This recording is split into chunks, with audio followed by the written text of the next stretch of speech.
I'm Corey Costello, and this is TehachaPod's Eye on the Capitol. Eye on the Capitol is an informative look at state and national legislation that impacts your life in Tehachapi. From new proposals, new laws, and even future ballot measures, we do the research and pass on that information to you while you go about your life. On today's episode, all eyes are on the election next week, but many people have already voted. What the new normal means at the ballot box for security and election results, plus several propositions are on the ballot that will impact things including rent control, crime, and sentencing. We'll quickly glance at what's what at the state proposition level. Plus, no matter who wins the California legislature, we'll have several new faces in 2025 thanks to term limits for several state assembly members and senators.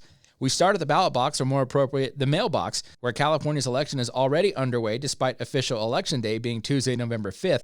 The consultant Political Data Incorporated posted on X that over 4.5 million registered voters in California have already turned in their ballots to various county registrars. This number is expected to increase over the weekend, where several ballot drop-off locations will open throughout the state. While 4.5 million is a large number, the rate is trending well below the numbers from the 2020 presidential election, where California saw over 81% of voter turnout, the most since 1976. The early return data is trending towards less voter participation in 2024 than in 2020. Of the ballots returned thus far in the Golden State, Political Data is reporting a bump in Republican ballots returned thus far, representing 32% of returns. The state's registered Republicans constitute about 25% of registered voters in California. When it comes to ballot security, State Attorney General Rob Bonta is making his stance clear, issuing a bulletin on Monday summarizing California laws that apply for those that receive third-party ballots or who leave ballots at unofficial collection areas. Bonta reminds the public about their ability to track their ballot using the California website where'smyballot.sos.ca.gov. When leaving your ballot with a third party entrusted to return said ballot, Bonta reminds the public of those responsibilities and state laws that apply. The designated person to whom the ballot is entrusted must include their name and signature on the vote-by-mail ballot return envelope as a person authorized to return the ballot.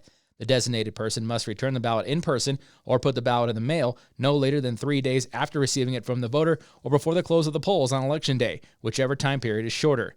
The designated person may not receive any form of compensation based on the number of ballots that the person returns, and no party may compensate them on this basis. The designated person may not engage in other criminal acts related to that ballot. Bonta was also seeking to make clear the difference between official ballot drop-off locations and unofficial locations, reminding voters that only city and county elections officials may establish official ballot drop boxes. The regulations promulgated by the State Secretary of State office provide extensive requirements for the design, use, and security of vote-by-mail ballot drop boxes. Certain conduct related to unofficial ballot drop-off containers or ballot drop boxes not established by elections officials is prohibited. For example, it is a crime to display a container to collect ballots in the intent to deceive any voter into casting a ballot into an unofficial container.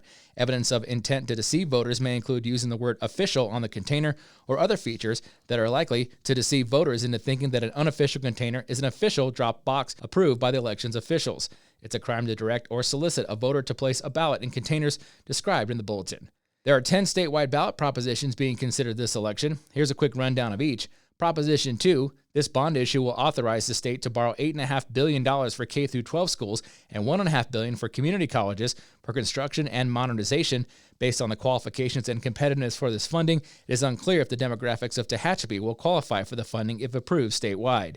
Proposition 3 is a change in the language of the California Constitution, which would remove language from Proposition 8 passed by voters in 2008 that characterizes marriage as only between a man and a woman. The state has since passed laws authorizing same-sex marriage. Proposition 4 is a bond issue which would allow the state to borrow $3.8 billion for drinking water and groundwater programs, $1.5 billion for wildfire and forest programs, and $1.2 billion for sea level rise. In part, the money would offset some budget cuts. Previous water bonds have struggled to construct water infrastructure due to environmental challenges and design issues. Proposition 5 would lower the voter threshold for local bond measures for infrastructure projects via general obligation bonds, with payment over time ultimately coming from higher property taxes. Current local general obligation bonds require 2/3 for voter approval. Proposition 5 would lower that threshold to 55%. The new threshold would apply to cities, counties, and special districts. In 2000, Californians voted to lower the threshold for school bonds to 55%. Proposition 6 is a constitutional amendment which would end indentured servitude in state prisons, considered by supporters as one of the last remnants of slavery. The California Black Legislative Caucus included the proposal in its reparations agenda. Others view the practice of work in prison as payment for the wrongs committed outside of the walls. Proposition 32 would raise the overall minimum wage from $16 an hour and adjust for inflation. Fast food workers received a $20 an hour minimum on April 1st, and healthcare workers will eventually get $25. Proposition 33 seeks to allow local governments more authority to limit rent increases. While the ballot measure is reportedly trailing by a slim margin, some larger cities such as Los Angeles and San Francisco currently have their own more stringent local rules in place. If the measure passes, it would have an immediate impact on cities with rules already. Others argue it would drive costs of new constructions higher and limit the mobility of people once they are benefiting from a rent-controlled unit, leaving less inventory available for those seeking housing. Proposition 34 would require certain medical companies to use prescription drug profits for direct patient care. If passed, the law would direct California providers to spend at least 98% of that net drug sale revenue on direct patient care. Providers that don't risk having their state license and tax-exempt status revoked and losing out on government contracts.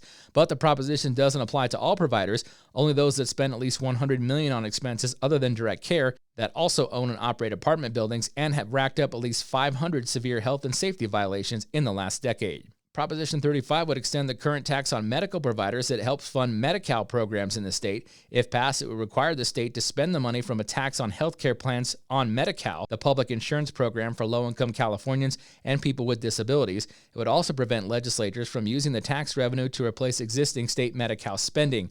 Over the next 4 years, it is projected to generate upwards of $35 billion. The current tax is set to expire in 2026. And finally, Proposition 36 would reclassify some misdemeanor theft and drug crimes as felonies. The measure would also create a new category of crime, a treatment-mandated felony. People who don't contest the charges could complete drug treatment instead of going to prison, but if they don't finish the treatment, they still face up to 3 years in prison. Other repeat shoplifting offenders who have had multiple offenses that cumulatively exceed the current threshold of $950 would be subject to the new penalties and potential prison time. On the Crime Watch front, Governor Gavin Newsom is bragging about the results of a state program in which he created a retail theft task force that sent additional California Highway Patrol officers to Bakersfield and Oakland earlier this year. The governor says the program led to 10,138 arrests since the program started, which also included $267 million in state grants to police departments. The governor made these remarks to tout the public safety program. So far, and this is an important number, we see now over 10,000 arrests. This is the information that came back a year of this operation. $267 million has generated 10,128 arrests and counting just from the local law enforcement efforts. The commissioner was referencing his efforts in partnership with the CHP. You can see here an additional 3,200 arrests that have come out of Oakland and the East Bay work we're doing, Bakersfield work, the original work we did in San Francisco. You can see the number of illegal guns that have been seized, the number of vehicles that have been recovered in the thousands. Full disclosure, the San Bernardino, we just initiated that. We got just a single night of operation. So we're looking forward to that information, and we'll continue to provide it as we do most Tuesdays. I think we've referred to it for a year plus as Takedown Tuesdays, which we may want to change the vernacular, but it gives you at least a sense of the commitment, the resolve, and the energy around these operations. The governor also went on to answer a question about Proposition 36, which he opposed, yet not campaigned against due to overwhelming support for the initiative from both parties. The governor says although he disagrees, if it passes, his administration will implement the provisions. We'll do whatever the direction of the voters. It does appear to be overwhelmingly support. I just hope folks take the time to read it and recognize what it really is. It's just drug policy reform, and good people can disagree on that, but it's pretty clear the direction. It's unfunded, and unfortunately, it may impact some existing drug treatment and mental health services on the basis of a redirection of existing grant funds that under a previous initiative that was passed in 2014 are supporting many programs. But beyond that, we absolutely will implement the will of the voters. In the state legislature, no matter who wins the election, there'll be several new faces in the state assembly and state senate, as 12 state senators and 24 assembly members are exiting due to term limits or because they're seeking another office or for other reasons. Some of the top names include Senator Tony Atkins, a San Diego Democrat who is now a candidate for governor in 2026, Republican Senator Brian Daigle, a Democrat Steve Gleiser, and Oakland Democrat Nancy Skinner are all terming out. Assemblymember Anthony Rendon, Reggie Jones-Sawyer, both Democrats have been very involved in state policy, but are all terming out as well. The impact of the new faces and exit depends heavily on if Democrats keep the two-thirds supermajority, which has allowed them to pass budgets without a single Republican vote, as they currently hold 62 of 80 seats in the Assembly and 31 of 40 in the state Senate. Former Assembly member Vince Fong is still appearing on the ballot as an incumbent due to his late filing for the congressional seat of which he won the special election to finish the term of Kevin McCarthy. Fong is also on the ballot for a new 2-year term in Congress with the listed opponent of Tulare County Sheriff Mike Boudreau, who suspended his campaign following his sound defeat to Fong during the special election earlier this year. That's the latest from Eye on the Capitol. If you have questions or would like more information about one of the topics covered or have an idea for a future episode, email us at media@TehachapiCityHall.com. Until next time, you keep living up Tehachapi and we'll keep an eye on the Capitol.